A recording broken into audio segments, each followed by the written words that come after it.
ओम शांति। भगवत गीता श्लोक क्लास में आज का श्लोक है 11वें अध्याय का 25वां श्लोक, अध्याय 11, श्लोक नंबर 25।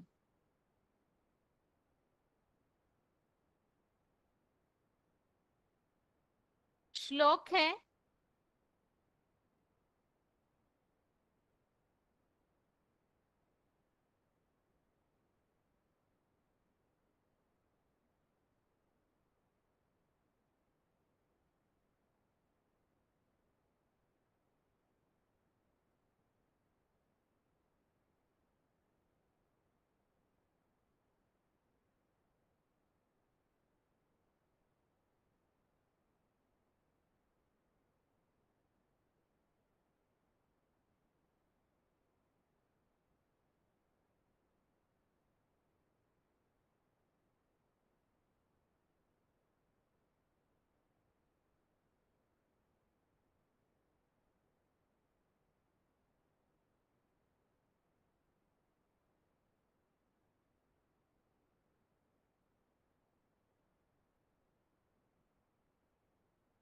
श्लोक है,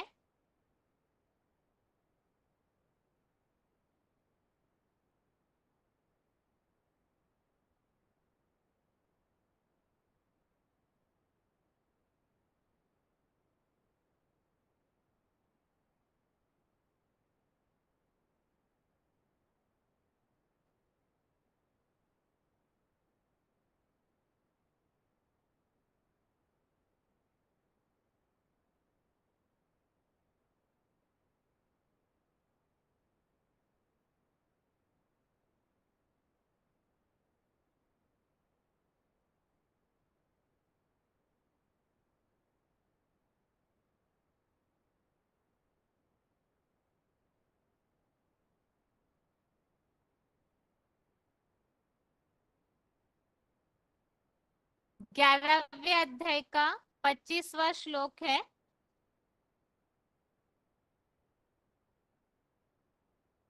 द्रष्टा कराला निचते मुखानि दृष्ट्वैव काला नलसन्निभानि दिशो न जाने न लभे च शर्म प्रसीद देवेश जगन निवास। श्लोक दोबारा।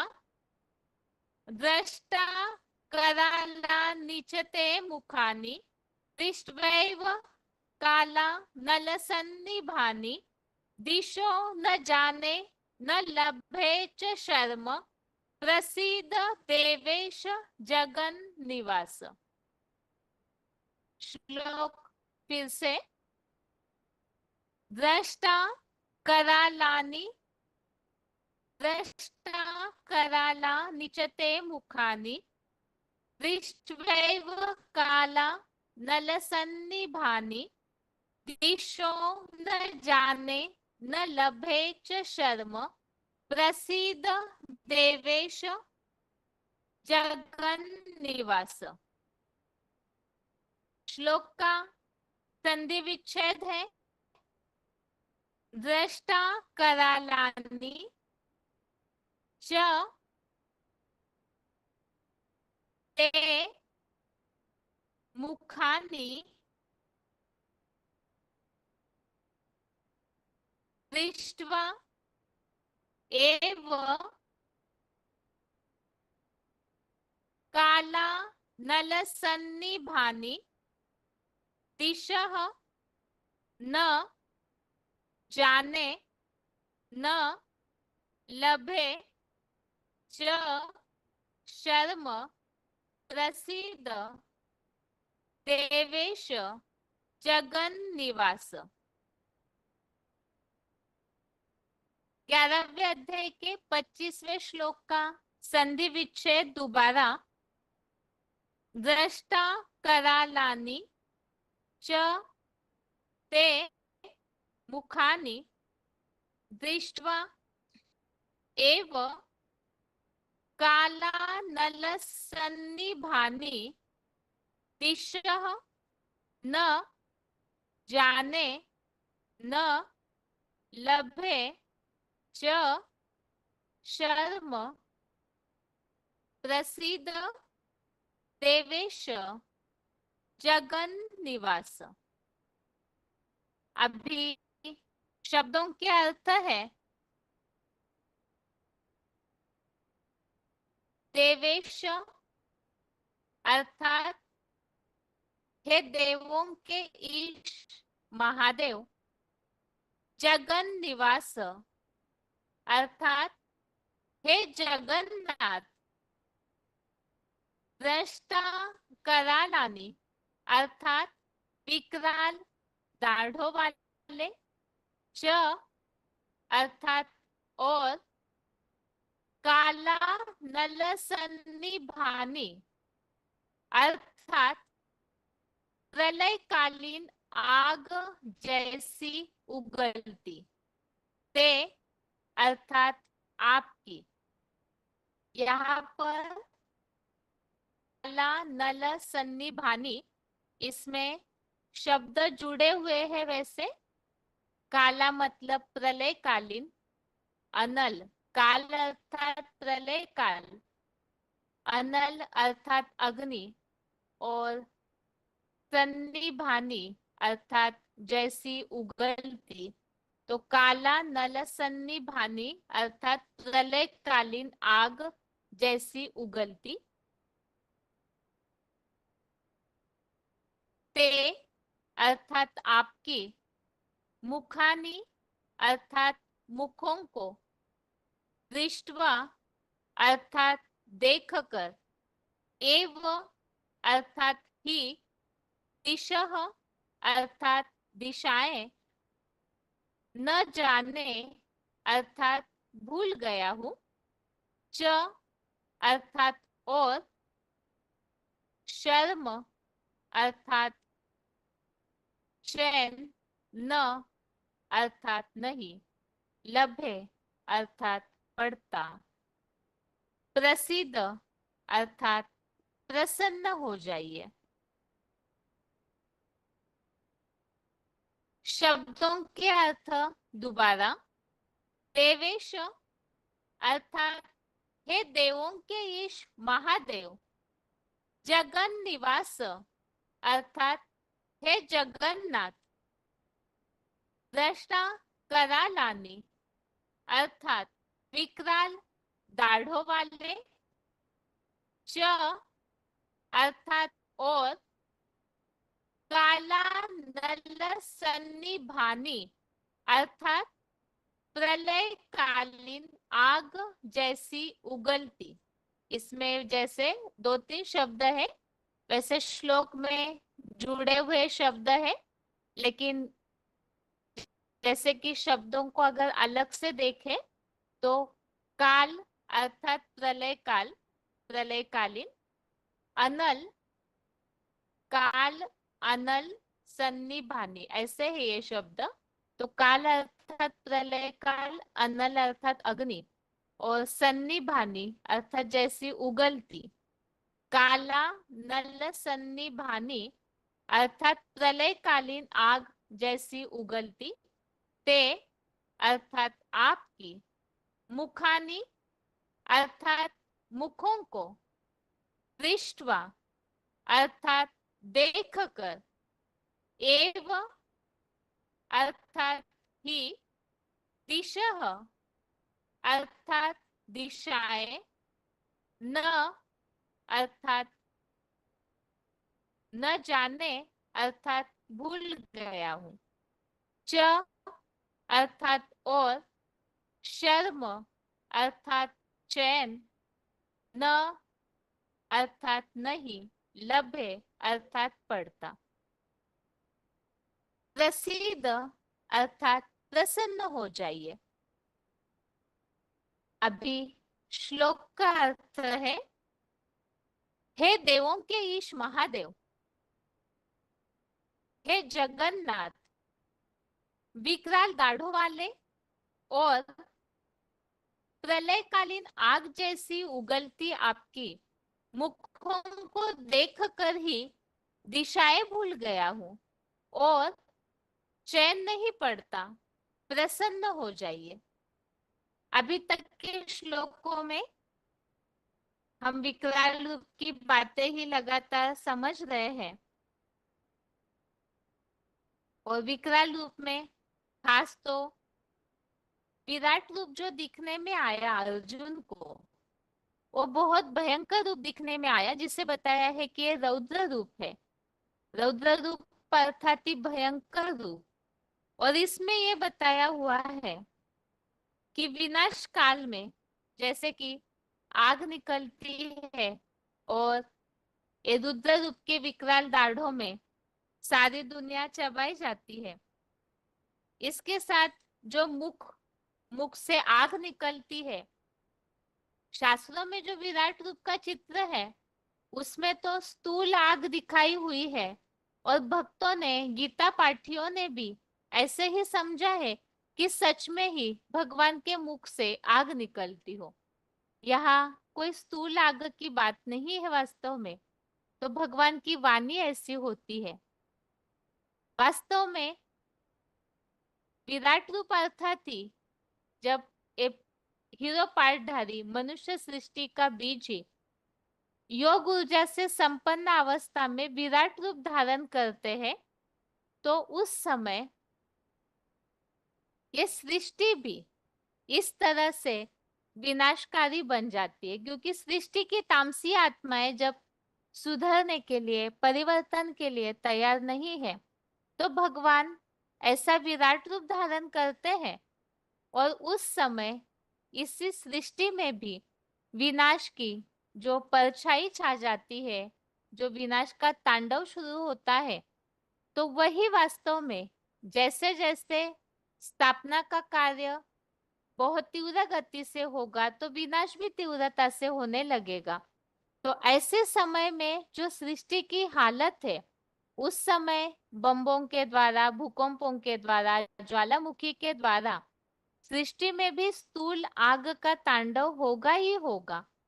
लेकिन यहाँ जो भक्ति मार्ग में समझा गया है कि भगवान का, जिस तन का भगवान आधार लेते हैं, जिस द्वारा विराट रूप प्रत्यक्ष होता है, उनके मुख से कोई स्थूल आग निकलने की बात नहीं है। वो तो वाणी ही ऐसी तीखी होती है जो सब उससे परेशान हो जाते हैं, सहन नहीं कर सकते हैं। जो बताया हजारों सूर्यों से भी तेजोमय और रूप है, तो इतनी शक्ति उस योग ऊर्जा की, उस हीरो पार्टधारी जो परम पिता समान बनते हैं, और परम पिता शिव उनके द्वारा ही प्रत्यक्ष होते हैं, तो विराट रूप में स्थूल आग की बात नहीं है। लेकिन जैसे ही विराट रूप दुनिया में प्रत्यक्ष होने लगेगा, तो दुनिया में स्थूल आग का तांडव जरूर होगा। इसी संबंधित यहाँ श्लोक में आज के बताया है, और पिछले श्लोकों में तो हम इसी रुद्र रूप का जो अर्जुन ने दर्शन किया, अर्जुन ने ज्ञान नेत्रों से जो विराट रूप को देखा है, समझा है, तो उसका वर्णन ही हम कुछ श्लोकों से देख रहे हैं। आज के इस श्लोक में इसी बात को आगे बताया है। यहाँ और एक बात स्पष्ट होती है, जैसे कि देवेश, जगन निवास, ये जो दो शब्द है, देवताओं के ईश अर्थात देवताओं में भी श्रेष्ठ, तो सारे देवताओं में श्रेष्ठ तो महादेव को ही माना जाता है। और जगन निवास अर्थात है जगन्नाथ, तो सारे जगह के नाथ के रूप में भी महादेव ही है वास्तव में। लेकिन भक्ति मार्ग में स्पष्ट उल्लेख होने के बावजूद भी गीता ज्ञानदाता श्री कृष्ण को मानते हैं। लेकिन इस श्लोक में यह इन दो शब्दों में एक बात और स्पष्ट हो गई कि महादेव ही विराट रूप में, रौद्र रूप में अर्जुन को दिखाई दिए हैं। आगे इस श्लोक में बताया है विकराल दाढ़ों वाले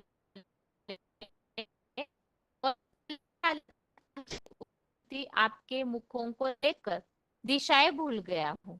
अर्थात इतनी तीखी वाणी होती है अंत में कि अर्जुन उस वाणी के द्वारा दिशाएं भूल जाता है, चैन नहीं पड़ता, क्योंकि भगवान का ज्ञान जो है वो कोई साधारण मनुष्यों की, साधारण गुरुओं की वाणी नहीं है। जो जन्म मरण के चक्र में आते हैं तो पूरा त्रिकालदर्शिता का ज्ञान भी नहीं दे सकते। लेकिन भगवान जो है वो तो आदि मध्य अंत के ज्ञाता है।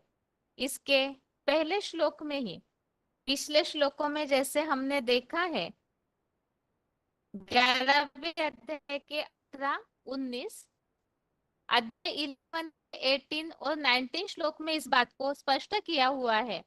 आदि मध्य अंत रहित है। और पिछले अध्यायों में हमने समझा भी है कि वो अजन्मा है, तो इस कारण वो त्रिकालदर्शी है। तो ऐसी वाणी उनकी होती है सृष्टि परिवर्तन के लिए, जिस वाणी को सुनकर अर्जुन दिशाएं भूल गए, चैन नहीं पड़ता। इसी तरह भगवान की वाणी जैसे जैसे सबके सामने आती रहेगी, जो जो पहचानते जाएंगे, तो इस तरह से और रौद्र रूप भी जब तक परिवर्तन न हो तो दिखाई देता रहेगा। अभी श्लोक में क्लैरिफिकेशन सहित अर्थ देखते हैं।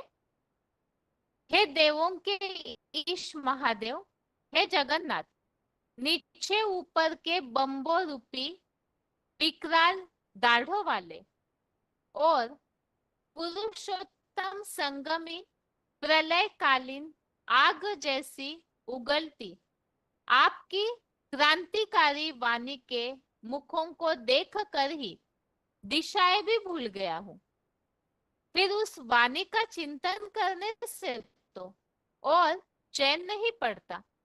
प्रसन्न हो जाइए, वही चतुर्भुजी विष्णु का सौम्य रूप दिखाइए।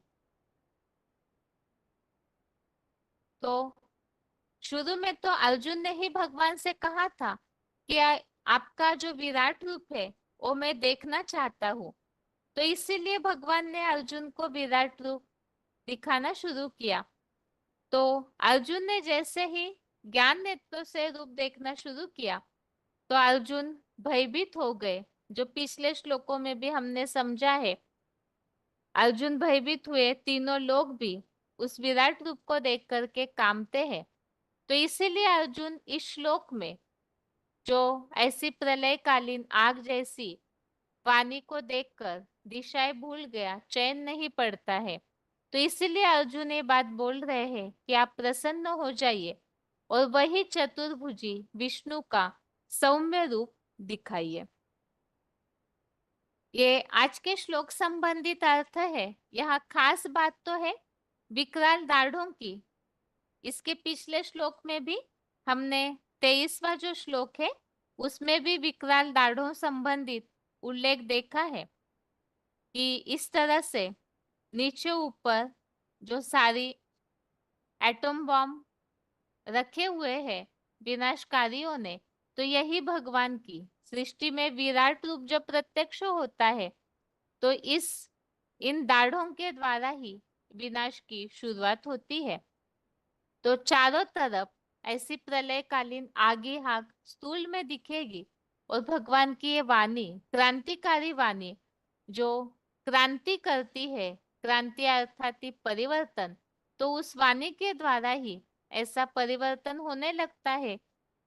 इतनी तीखी वाणी जो अर्जुन दिशाएं भूल जाते हैं। अब इसी संबंधित यहाँ रेफरेंस श्लोक है 11वें अध्याय का 19, अध्याय 19 का, अध्याय 11 का श्लोक नंबर 19। आज के इस श्लोक में जो अग्नि रूप मुखों की बात आई है, इसी तरह इस 11वें अध्याय के 19वें श्लोक में भी धधकती हुई रुद्र ज्ञान अग्नि रूप मुख वाले हे महारुद्र, ऐसा उल्लेख आया हुआ है।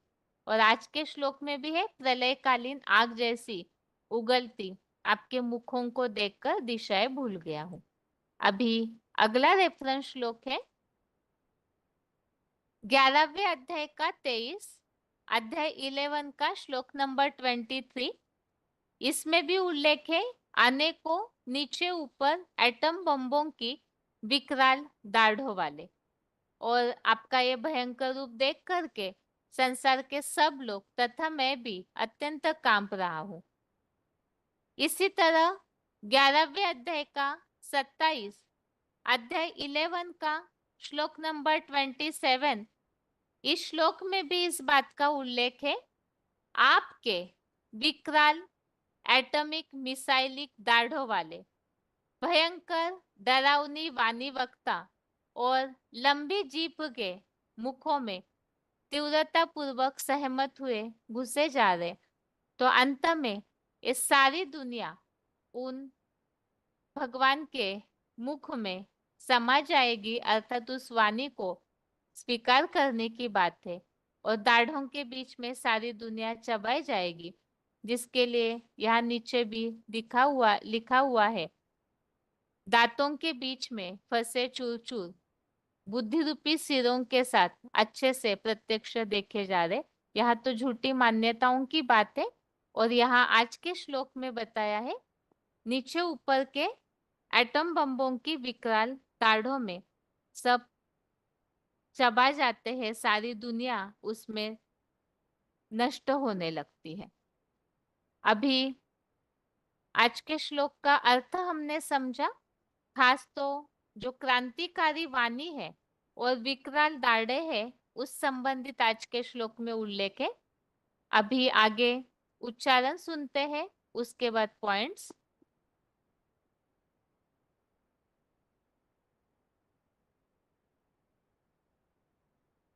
दंष्ट्राकरालानि च ते मुखानि दृष्ट्वैव कालानलसन्निभानि दिशो न जाने न लभे च शर्म प्रसीद देवेश जगन्निवास। हे देवों के ईश महादेव, हे जगन्नाथ, नीचे ऊपर के बम्बों रूपी विकराल दाढ़ों वाले और पुरुषोत्तम संगमी प्रलयकालीन आग जैसी उगलती आपकी क्रांतिकारी वाणी के मुखों को देखकर ही दिशाएं भी भूल गया हूँ। फिर उस वाणी का चिंतन करने से तो और चैन नहीं पड़ता। प्रसन्न हो जाइए, वही चतुर्भुजी विष्णु का सौम्य रूप दिखाइए। दंष्ट्राकरालानि च ते मुखानि दृष्ट्वैव कालानलसन्निभानि दिशो न जाने न लभे च शर्म प्रसीद देवेश जगन्निवास। हे देवों के ईश महादेव, हे जगन्नाथ, नीचे ऊपर के बम्बों रूपी विकराल दाढ़ों वाले और पुरुषोत्तम संगमी प्रलयकालीन आग जैसी उगलती आपकी क्रांतिकारी वाणी के मुखों को देखकर ही दिशाएं भी भूल गया हूँ। फिर उस वाणी का चिंतन करने से तो और चैन नहीं पड़ता। प्रसन्न हो जाइए, वही चतुर्भुजी विष्णु का सौम्य रूप दिखाइए।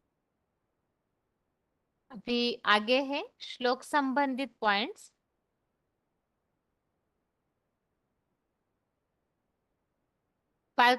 VCD नंबर 2402, VCD नंबर 2402, 1 घंटा 17 मिनट 1 आवर 17 मिनट्स के बाद से लिया हुआ पॉइंट है। ये VCD का पॉइंट है 2402, नीचे ऊपर के विकराल दाढ़ों वाले। दंसाकरालानि च ते मुखानि। इस विनाश काल में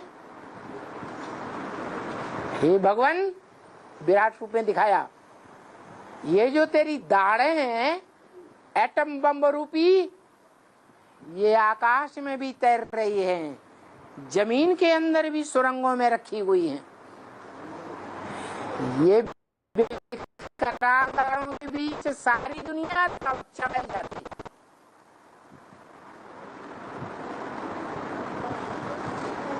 क्या देवताएं, देवात्माएं, क्या ऋषि मुनियों की आत्माएं, क्या मनुष्य आत्माएं, क्या राक्षसी आत्माएं, क्या प्राणियों की आत्माएं, सब तेरे मुख में घुसे चले जा रहे हैं। ऐसे गीता में बोला। कब की बात? महाविनाश की बात, महामृत्यु की बात। जब महाकाल पार्ट बजाता है रौद्र रूप धारण करता है तो किसी को नहीं छोड़ता। अगला पॉइंट है वार्तालाप number 1013, discussion number 1013, 53 minute 53 minutes के बाद से लिया हुआ पॉइंट है। प्रलयकालीन आग जैसी उगलती क्रांतिकारी वाणी।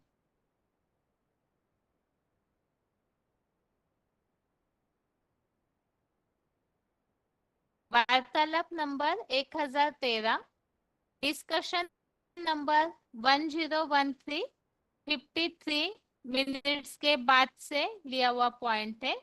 प्रलयकालीन आग जैसी उगलती क्रांतिकारी वाणी। शंकर के गले में विष है, विष है तो ऐसी वाणी बोलता है जो गूंजी विनाश की वाणी,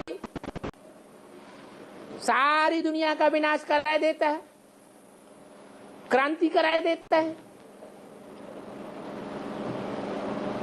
ऐसा विष भरा हुआ है जो सब धर्मों की बातों का खंडन कर देता है।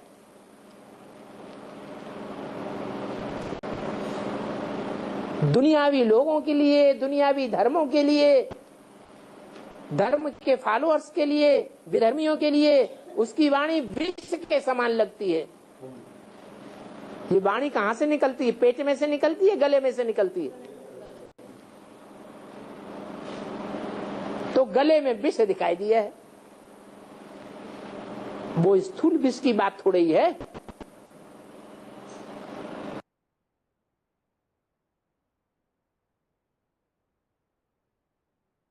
अगला पॉइंट है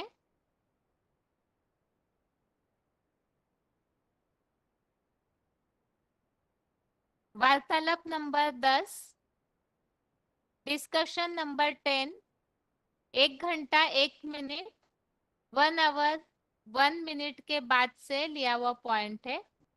उस वाणी का चिंतन करने से चैन नहीं पड़ता। जो नॉलेज दी है वो मीठी मीठी दी है, या ऐसे समझो कि नहीं गहराई तक समझ पाए तो मीठी मीठी लगी, ऊपर ऊपर की बात है, मीठी मीठी वाणी लगी। लेकिन वही वाणी जब एक एक की कर्म कहानी के कपाट खोलेगी तो बहुत तीखी लगेगी। अपना अपना अपने अपने दुर्गुण कोई नहीं सुनना चाहता, अपनी कमियां कमजोरियां उनका बखान कोई सुनना नहीं चाहता। लेकिन वो वाणी ऐसी होगी कि सबकी कमजोरियों को, कमियों को उगाड़ के रख देगी। Baba says that whatever it has been told through Brahma Baba, it looks as if that it is very very sweet. Baba says when it starts opening up each and every person's history, karma or his actions, then it will become very very bitter. Because nobody likes to hear about one's weaknesses and one's wrongdoings. Baba says. When it starts revealing the inner thing, the previous histories, then it will become very bitter. it will taste very bitter. Now The whole of bitterness. अभी BK में क्या हो रहा है? BK में जो भी administrative hands हैं वो सुन नहीं सकते। क्यों कर रहे हैं? Baba says in the BKs who are in the administrative posts, they say that we don't want to hear anything. So why are they doing like that now? Because it's very bitter for them now. We had that experience. We were explaining, and it was exactly that. I don't want to hear this rubbish. Don't want to hear it. No time. उनको अनुभव हुआ है ऐसा, मतलब जब BK को समझा रहे थे तो हमें समय नहीं है, हमें वो समझाइए तो कान उनके सर में दर्द होने लगता है, थोड़ा भी सुनते तो हेडेक होने लगता है।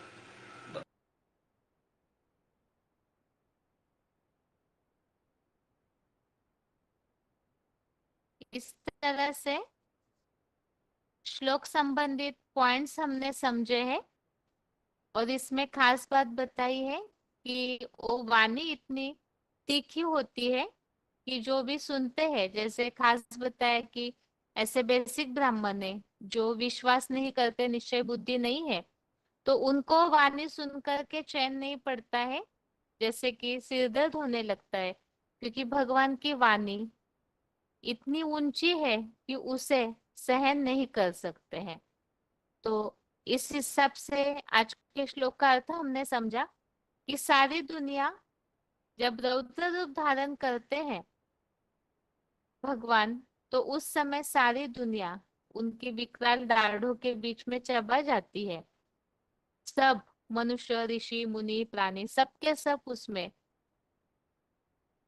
उस मुख में घुसते जाते हैं, अर्थात न चाहते हुए भी सारी दुनिया ही इस विनाश के लपेट में आ जाएगी। और साथ में ही जो वाणी विराट रूप जिस तन द्वारा परमपिता धारण करते हैं, तो उस तन द्वारा जो वाणी ज्ञान की चलती है उसे सहन नहीं कर पाते हैं। अभी आज का श्लोक यहाँ पूरा हुआ है, आगे है रिवीजन।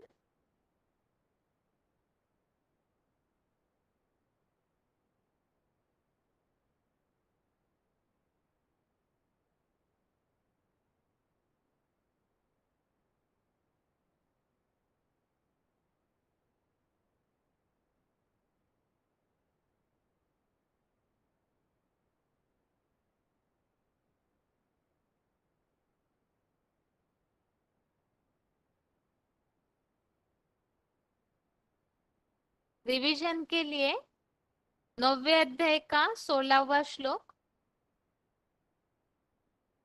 इस श्लोक में क्लिप्स ज्यादा है, इसीलिए अगला श्लोक नहीं लेंगे। आज के क्लास में अध्याय 9 का श्लोक नंबर 16 देखते हैं। और इसके पिछले श्लोकों में, जैसे कि 9वें अध्याय में हमने इन बातों को समझा है कि जिस तन द्वारा परमपिता शिव के समान जो तनधारी बनता है, अर्थात अव्यक्त मूर्ति ना महादेव, जो ऐसी स्थिति धारण करते हैं कि साकार मूर्ति होते हुए भी निराकारी स्टेज, तो उसी अव्यक्त मूर्ति ना के द्वारा नई सृष्टि की शुरुआत होती है। विनाश में सब उसमें समा जाते हैं और उनके द्वारा ही ये सृष्टि विपरीत गति में, उस हीरो पाठधारी के योग बल द्वारा ही ये सृष्टि विपरीत गति में परिवर्तित भी होती है।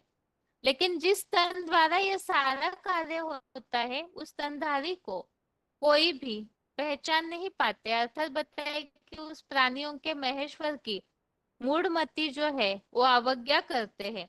और विशेष ऐसे अवज्ञा करने वालों के लिए 9वें अध्याय के 12वें श्लोक में बताया है कि वो व्यर्थ आशा वाले, व्यर्थ कर्म वाले, तामसी प्रकृति का आश्रय लेने वाले, आसुरी राक्षसी स्वभाव को धारण करते हैं।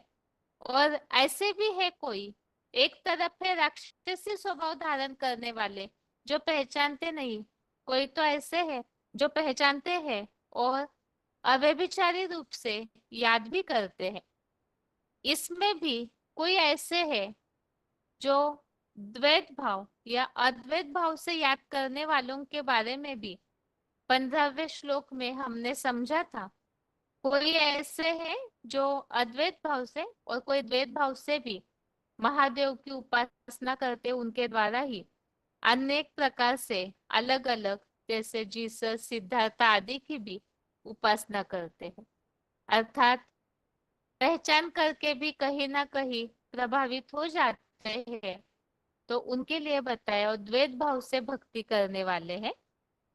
अभी आज के श्लोक में अनेक प्रकार से उपासना करना अर्थात क्या, तो इस संबंधित अगले श्लोकों में वर्णन है। यहाँ 16वें श्लोक से 19वें श्लोक नंबर 19 तक सर्वात्म रूप से प्रभाव सहित भगवान के स्वरूप का वर्णन यह टॉपिक दिया हुआ है।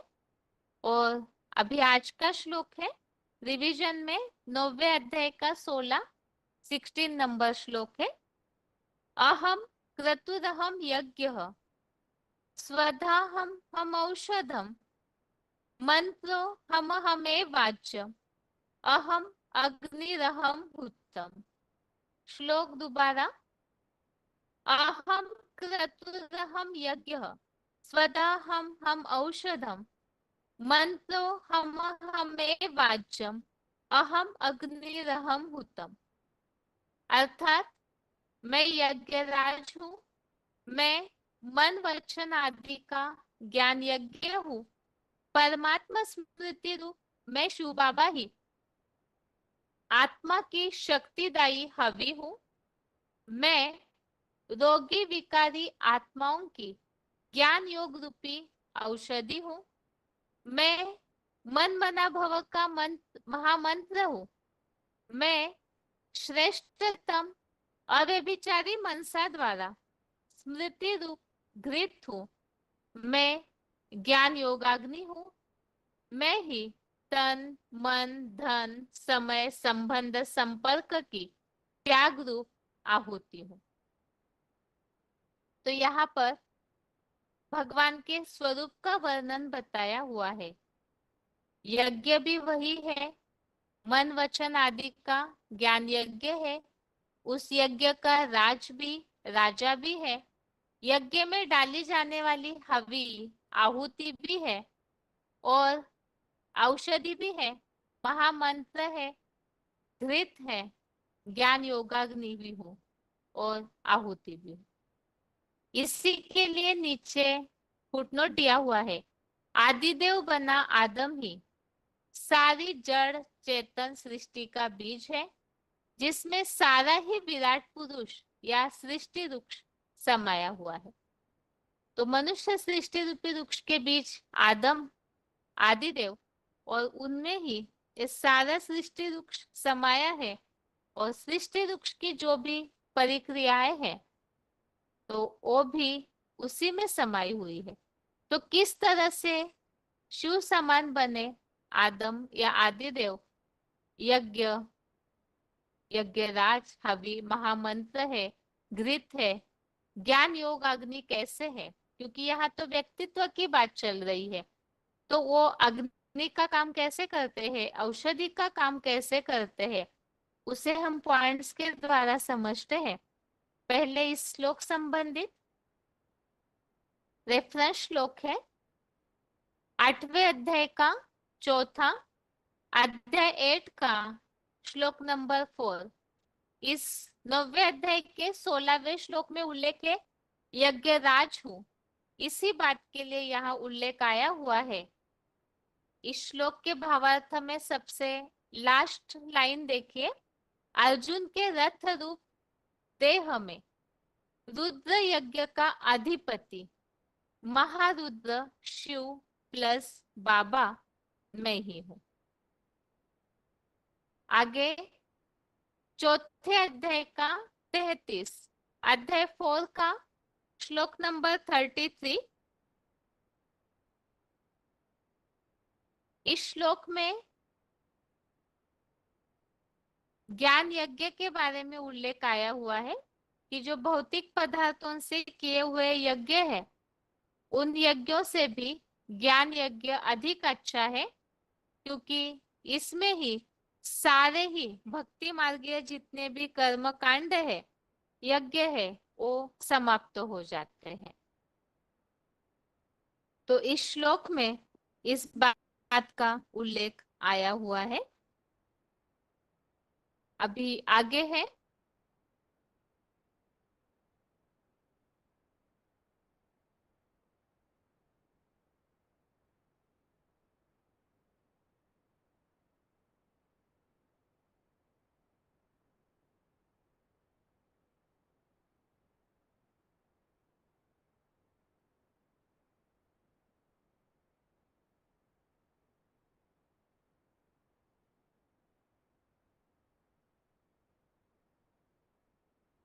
पंद्रहवें अध्याय का 13वां, अध्याय 15 का श्लोक नंबर 13, 9वें अध्याय के 16वें श्लोक में बात आई है औषधि की, और इस 15वें अध्याय के 13वें श्लोक में बात आई हुई है राम बाप प्लस परम ब्रह्मा की ज्ञान रस युक्त एडवांस गीता ज्ञान से सोम रस होकर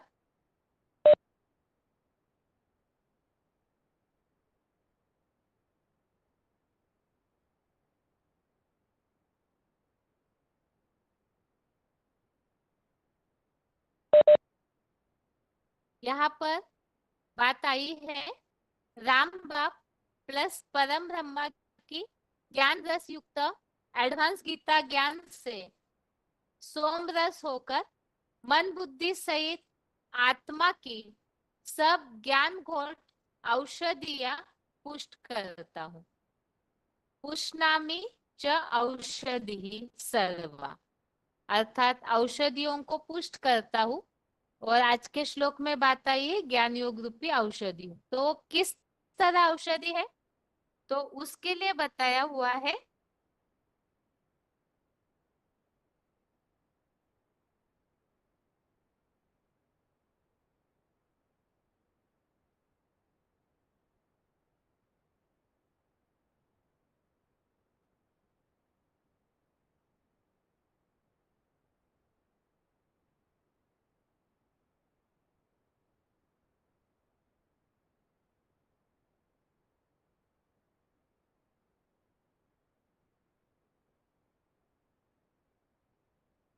तो यहाँ इस श्लोक में औषधि का कार्य कैसे किया जाता है उसे बताया हुआ है।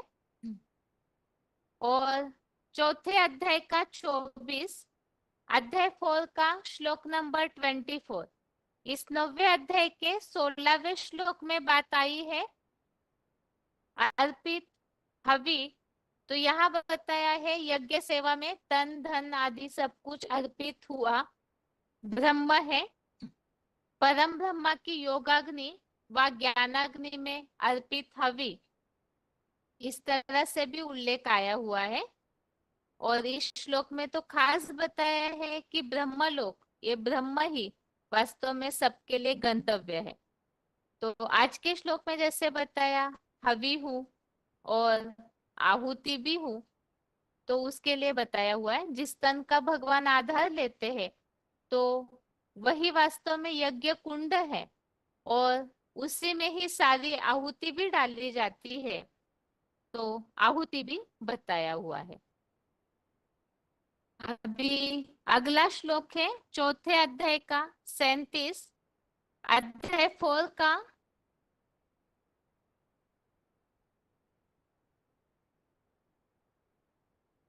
अध्याय 4 का श्लोक नंबर 37, चौथे अध्याय का 35वां श्लोक।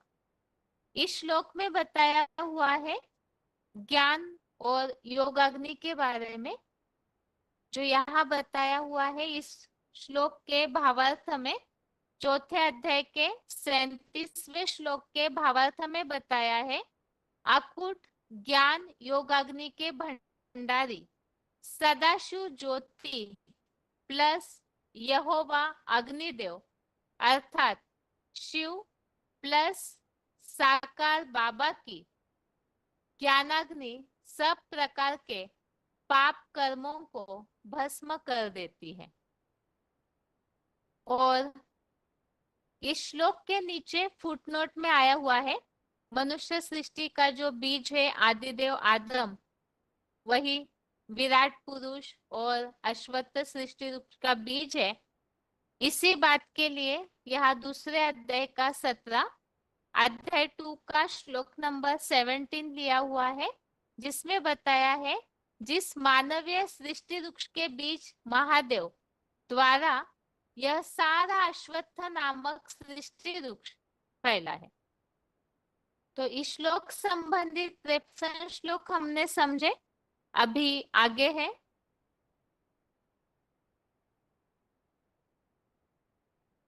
श्लोक संबंधित पॉइंट्स, आगे देखते हैं।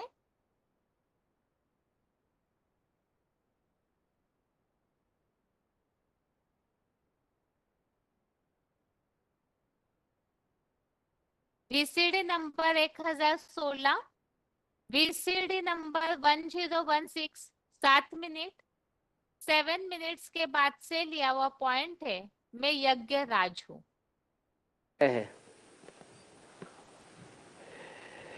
ये ईश्वर का रचा हुआ यज्ञ है।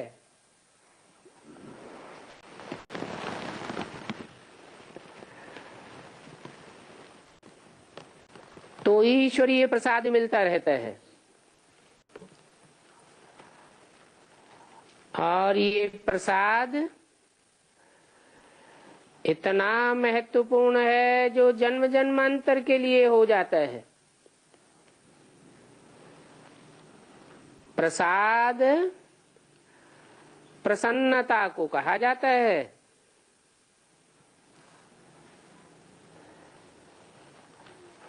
और ये प्रसन्नता का प्रसाद रुद्र ज्ञान यज्ञ से ही मिलता है, क्योंकि खुद रुद्र आकर के इसमें बैठ रुद्र ज्ञान यज्ञ रचते हैं।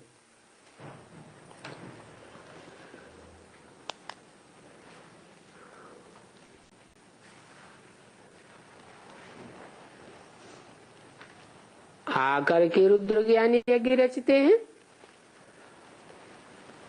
कहां से आते हैं? परमधाम से तो और रुद्र नहीं आता है, क्योंकि रुद्र तो रौद्र रूप धारण करने वाले को कहा जाता है। परमधाम से तो शिव आता है, जिसकी बिंदी का ही नाम शिव है।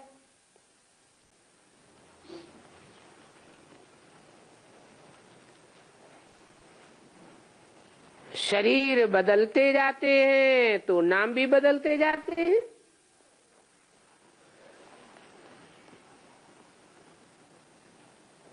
शिव तो कल्याणकारी है,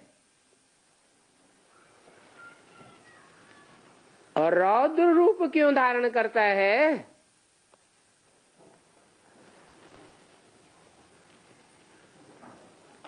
क्योंकि रावण राज्य में संसार की इतनी दुर्गति हो जाती है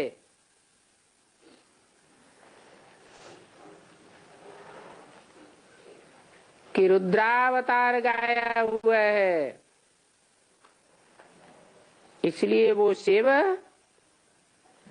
जब शरीर बदलते हैं तो नाम बदल जाता है।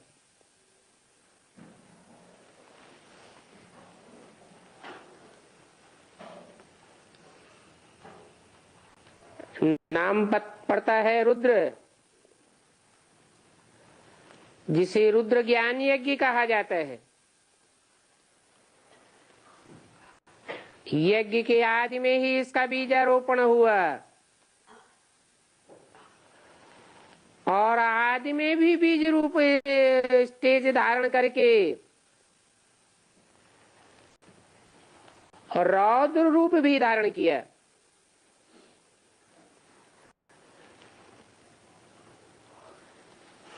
इस रुद्र ज्ञान यज्ञ को पढ़ाई भी कहा जाता है।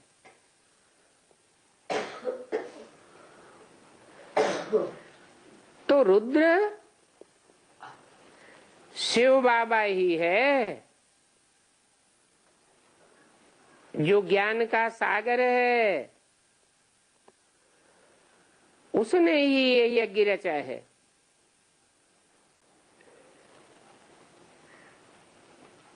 ये कोई मैटेरियल यज्ञ नहीं है, ज्ञान यज्ञ है। ज्ञान देने के लिए रचा है।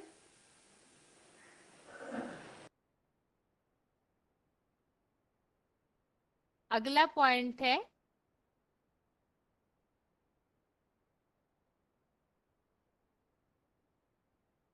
वार्तालाप number 1810, discussion number 1810, 27 minute 27 minutes के बाद से लिया हुआ पॉइंट है।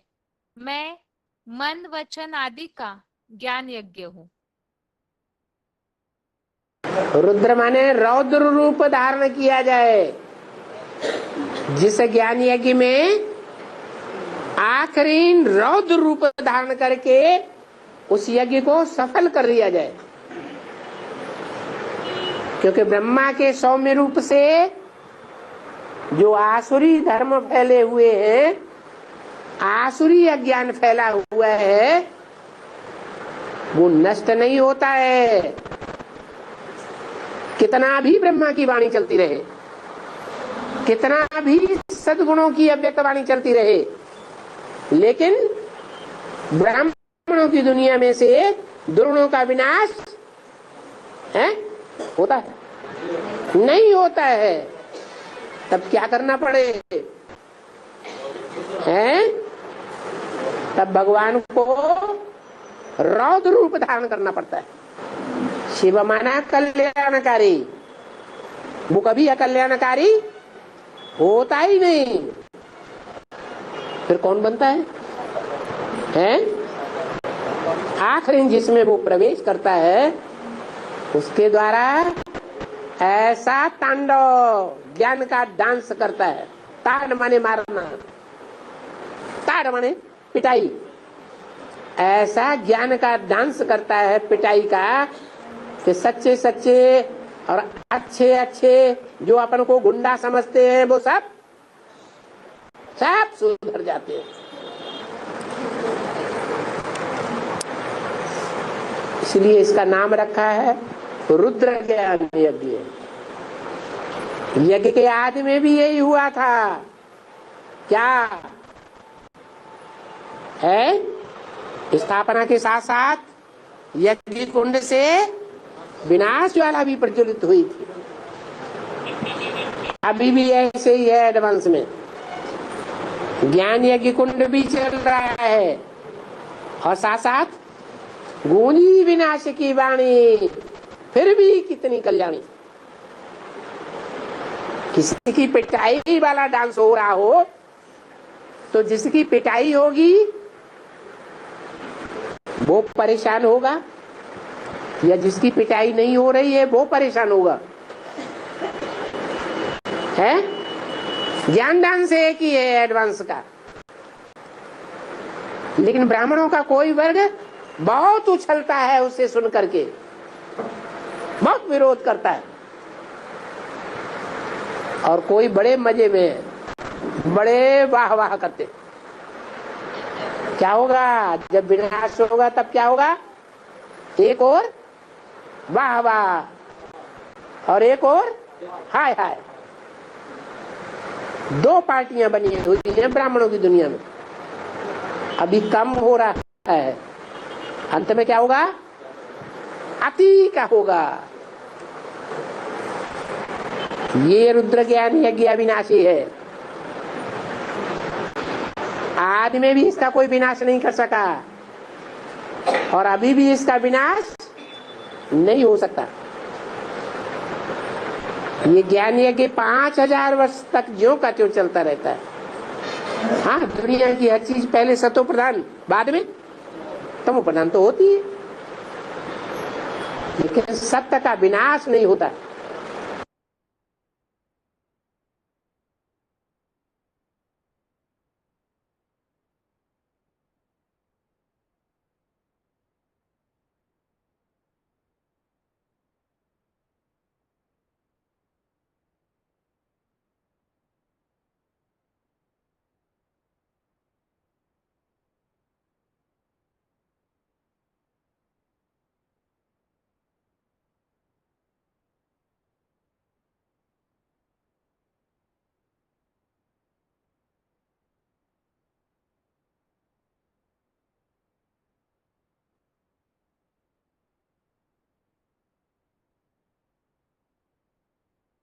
अभी अगला पॉइंट है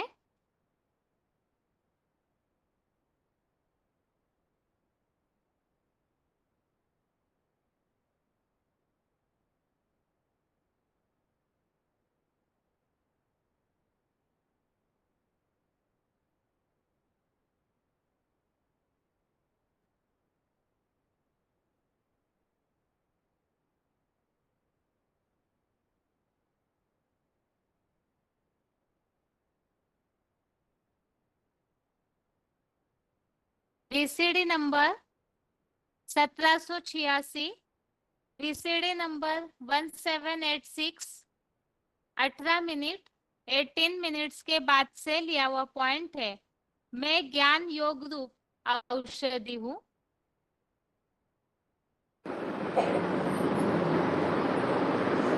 देखो, कोई दवाइयां भी निकलती हैं, उनका भी नाम रख देते हैं अमृत।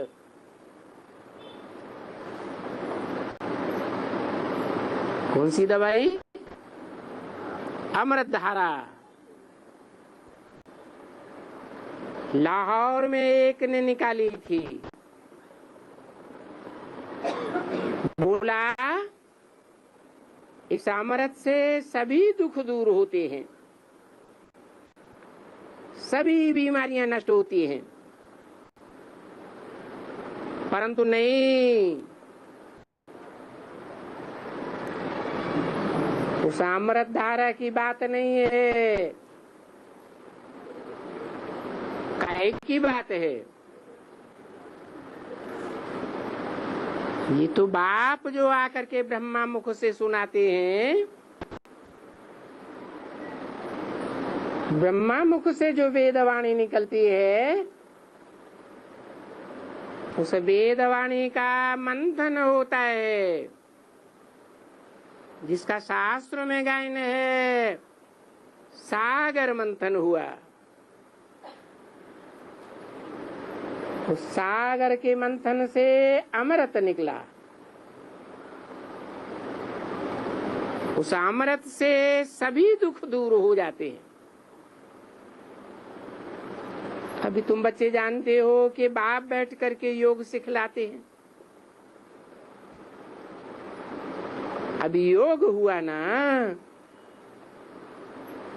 परंतु योग को अमृत नहीं कहेंगे। योग को क्या कहते हैं? योगाग्नि। इस योगाग्नि से तुम बच्चों की सभी बीमारियां 21 जन्म के लिए दूर हो जाएंगी।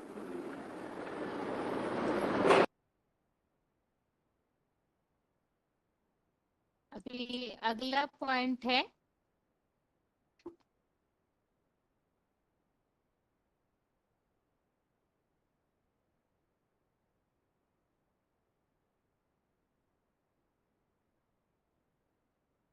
VCD नंबर 1353, VCD नंबर 1353, 1 घंटा 2 मिनट 1 आवर 2 मिनट्स के बाद लिया हुआ पॉइंट है।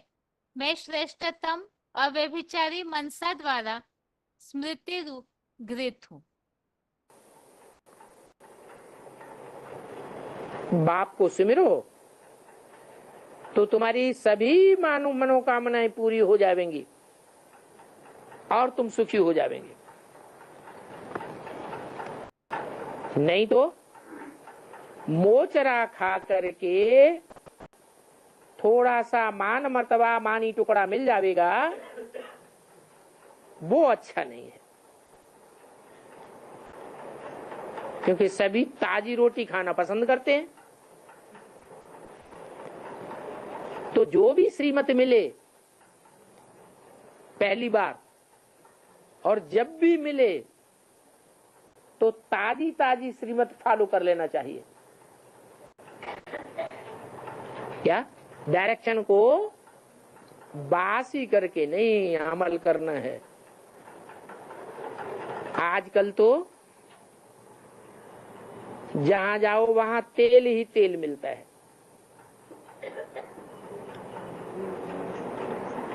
घी में तो खुशबू होती है, और वहां नई दुनिया में तो घी की नदियां बहेंगी। क्या? घी की नदियां बहेंगी, तेल का नाम निशान नहीं होगा। खुशबू ही खुशबू होंगी। काय को कहा खुशबू है? अब भी विचार है खुशबू, घी, घृत और तेल में भांति जैसा तेल वैसी उसकी बदबू होती है। खुशबू तो नहीं कहेंगे। वो बदबू निकालने के लिए आजकल रिफाइन चला है। तेल का रिफाइन करते हैं वहां तो घी की नदियां ही बहती हैं। तो बच्चों को यहाँ क्या सुमिरन करना चाहिए? बाबा ऐसे भी नहीं कहते हैं कि यहाँ ही बैठ करके बाप को याद करो, नहीं, चलते फिरते घूमते बाबा को याद करना है और फिर अपना नौकरी धंधा आदि भी करना है। सिर्फ बाप की याद बुद्धि में रहनी चाहिए। अगला पॉइंट है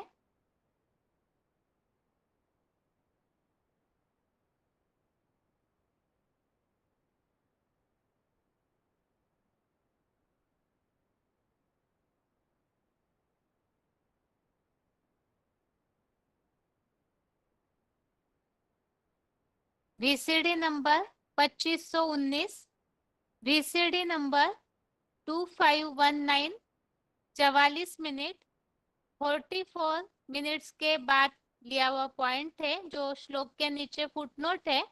आदिदेव बना आदम ही सारी जड़ चेतन सृष्टि का बीज है, जिसमें सारा ही विराट पुरुष या सृष्टि वृक्ष समाया हुआ है।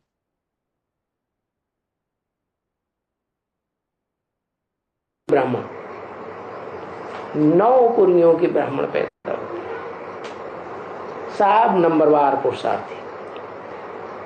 तो उसमें अव्वल नंबर का जो ब्राह्मण है, जिसे ब्राह्मण चोटी कहा, जो यज्ञ के आदि में भी होता है, जिसके लिए मुरली में भी बोला कि मैं आता हूं, तो सारी दुनिया विकारों के कीचड़ में धस जाती है। क्या सारी दुनिया में जलमयी हो जाती है ना? तो जलमयी में मिट्टी मिलेगी कि नहीं है? कीचड़ बन जाती है।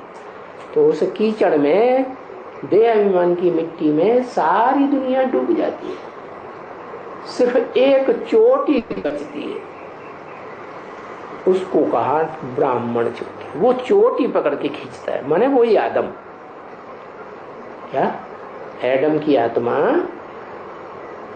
उसको पकड़ लेता है, और उसके खींचने से वो सारा विराट पुरुष जो दिखाया है, उस विराट पुरुष में सारी दुनिया मौजूद है। वो बीज है ना सारी सृष्टि का। तो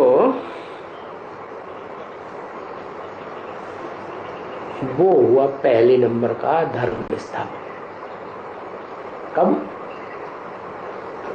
पहले नंबर का धर्म स्थापक है। तो पहले नंबर में कौन सी आत्माओं की स्थापना करेगा? है? आत्माओं के तो ग्रुप है ना। इस्लाम धर्म की आत्माएं अलग, क्रिश्चियन धर्म की अलग, मुस्लिम धर्म की अलग, आर्य समाजी अलग, उनके राज्य भी अलग अलग। तो जो ऊंचे ऊंचे धर्म पिता है, वो कौन से ऊंचे धर्म की स्थापना करता है? उस ऊंचे धर्म में कौन मुखिया कहा जाता है? देवता। देवताओं में कौन? देवताएं तो कहते हैं 33 करोड़ है। और हर धर्म सृष्टि के, हाँ, नारायण। कौन सा नारायण? नारायण तो ढेर सारे, अभी अभी तो बताया। आदि नारायण, एक्यूरेट बोलना चाहिए ना। आदि नारायण, जो आदि नारायण है वही विष्णु कहा जाता है।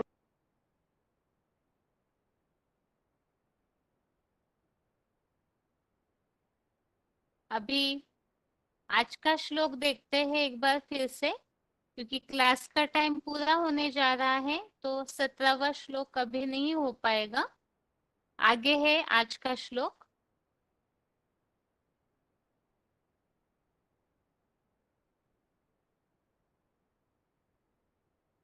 आज का श्लोक है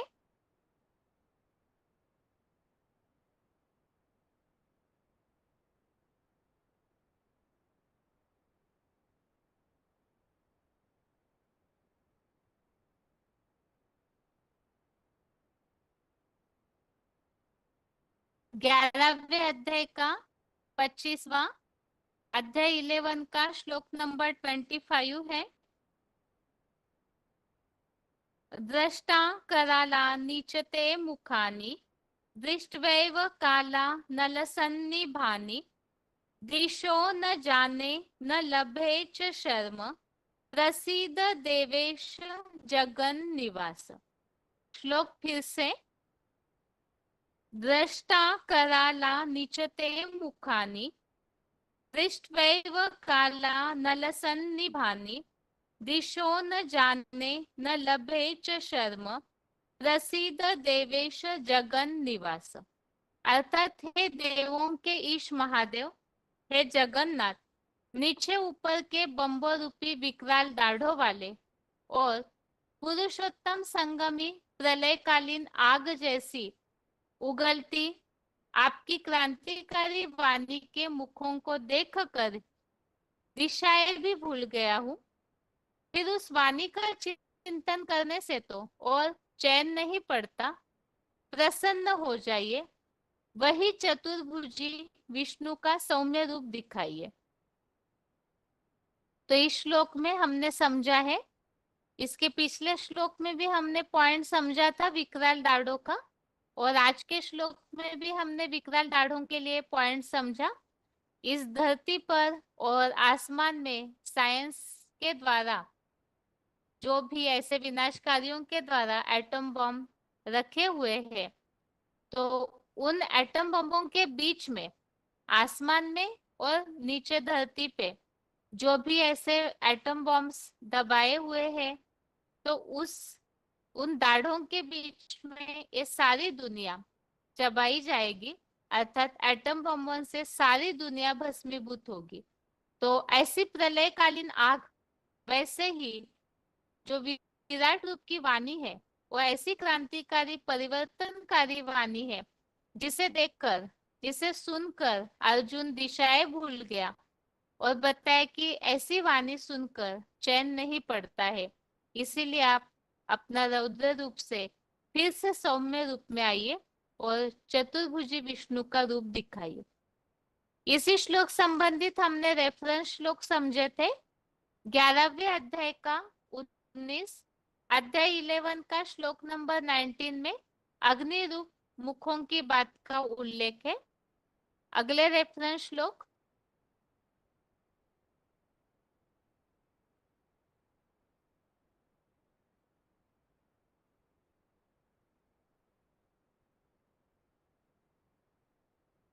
11वें अध्याय का 23 और 27, अध्याय 11 का श्लोक नंबर 23, 27, इन दोनों श्लोकों में भी जो एटम बम रूपी विकराल दाढ़े हैं, इसका उल्लेख आया हुआ है, जिसे देख करके, जो बताया ऐसा भयानक रूप देखकर तीनों लोग, सारे संसार के प्राणी भयभीत होकर कांप रहे। तो विनाश की और विभीषिका ऐसी होगी।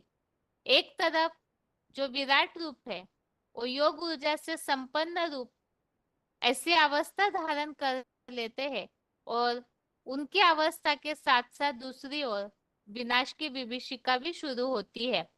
तो इसी के लिए बताया कि इसे देख करके सभी प्राणी भयभीत होते हैं।